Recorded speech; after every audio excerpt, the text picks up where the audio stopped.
and save an innocent man. Got them all fooled, don't you? Even that know-nothing Harvard fool. Or free a killer. Rejoice, for a great injustice is about to be undone. To kill again.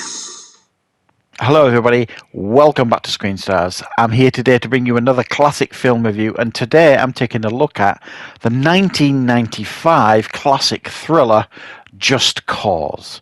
The film is directed by Arnie Glimcher and it stars Sean Connery, Lawrence Fishburne, Kate Capshaw, Blair Underwood, Ed Harris and a very young Scarlett Johansson. Right, the film focuses on Sean Connery's character, Paul Armstrong. He is a retired lawyer, and he's kind of he does speeches and things, writes books and all this kind of stuff. And he is approached by the mother of Blair Underwood's character, Bobby Earl. He has been in jail for a number of years for a crime he claims he didn't commit, murdering a young girl. He is asked to investigate.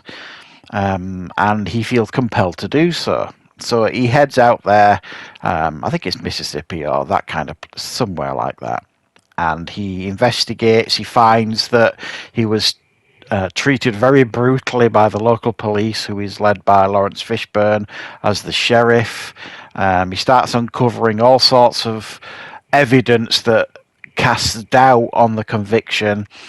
As it turns out, there is a convicted serial killer played by Ed Harris, Blair Sullivan, who claims to have committed the murder, and it's for Sean Connery to essentially put all these pieces of evidence together to try and get to the truth. Right, what are my thoughts on Just Cause?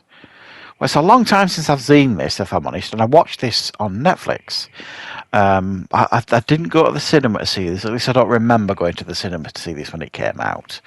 But it is a film I watched, many, many years ago, and really quite enjoyed. And I actually quite enjoyed revisiting this one. Now, like legal thrillers, I suppose you could call them, were very, very popular in the 90s. Every other movie, it seemed, was based on a John Grisham novel or something like that. So everybody were trying to get in on the act. The 90s were full of legal thrillers and serial killer films. And to be fair, a lot of them were pretty good, to be honest. And this definitely goes into that category. It's a very good legal thriller with a very, very strong cast. Now, here you've obviously got Sean Connery that plays the lead here, Paul Armstrong. And he makes for a very, very strong lead here. But because it's well stocked with a lot of other great actors, at times he kind of gets lost a little bit, Sean Connery here. Not because of his lack of acting ability, because we know that's not the case. If you like, he's the one constant in this film. The guy straight down the middle, very committed and all this kind of stuff. But he doesn't kind of deviate away from that at any point really in the film. He's just, he's just very, very centered. And then you've got these characters surrounding him. You've got Lawrence Fishburne's character, the sheriff, and some of the other characters in that sheriff's department. That it's a very good performance by Fishburne. It kind of is quite nuanced, because initially he's dirty as that cop. He's very dirty. He's tortured that prisoner. He's punished him. He's got that confession from Blair Underwood's character under duress and all this kind of stuff. So you don't have a lot of time for him really. But it kind of shifts over time as the film goes on. You kind of warm to that character a great deal, and that's down to this really good performance by Fishburne. And then you've got Ed Harris. Now, he's not in this film a great deal, Ed Harris, and I'm a big fan of Ed Harris, but he plays this serial killer, Blair Sullivan, who's in the same prison as Blair Underwood's character, Bobby Earl. And he claims to be the one who killed this girl, and he keeps taunting Blair Underwood's character about it. So, obviously, that ends up with a face-to-face sit-down between him and Sean Connery.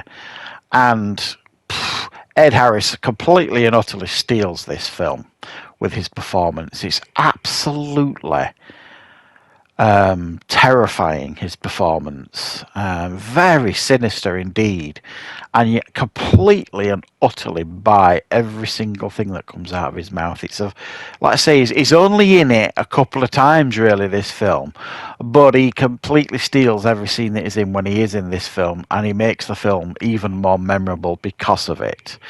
And then I'm not going to spoil the film in case you haven't seen it. Even though I don't really mind spoiling films that are this kind of age, but this is one of those films that comes under the bracket of, potentially it could have been a misunderstood movie or anything really, because, it wasn't what I would describe as a mega hit or anything when it came out. I think it did okay. But there's a strong chance that some of you watching this might not have seen this film. So I do encourage you to go and check it out. If you like good, legal thrillers, it is well put together, this one. Like I say, very, very strong cast. And then the last quarter of the film is a lot of these thrillers, legal thrillers, followed a very similar pattern at the time, certainly, probably still today. Get this person to sort of help, uncover all the evidence. There's red herrings thrown all over the place, and then you get this breakneck last 20 minutes of the film, 25 minutes of the film, where the main character of the film is chasing about trying to save this person or that person or his family or whatever, and this is really no different than that. You know what I mean? It follows a very similar pattern. It's just, as I say, it's well put together and well structured. And something I didn't realise until really I was looking at the cast of this when I was preparing for the review.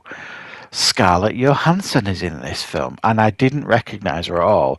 And she plays Sean Connery's daughter here in this film, and Kate Capshaw's daughter. And with her being a child, I didn't really give her a second glance. But yes, it is Scarlett Johansson, which I thought was very, very interesting. There is news reports out there as well that Sean Connery turned down the part of the King in Braveheart, the English King in Braveheart, to take this film, and it's actually not true. I've seen other reports that basically says that Sean Connery he didn't turn down Braveheart. He just wasn't, he wasn't interested in doing it because he's a proud Scot and he didn't want to play an English king who was so cruel to the Scottish historically. So it isn't true that he turned down Braveheart because he wanted to make this instead. He just didn't want to do Braveheart for that reason. But yeah, this is definitely a solid thriller from the 90s. Strong performances. It's got a few surprises here and there. Terrifying scenes with Ed Harris, who's brilliant in the film, and a twist at the end that, if you don't see coming, will definitely please you, certainly. So yeah, I will recommend checking out Just Cause. It is definitely a good film, a 90s. You could argue and call it a hidden gem, I suppose. But let me know, guys.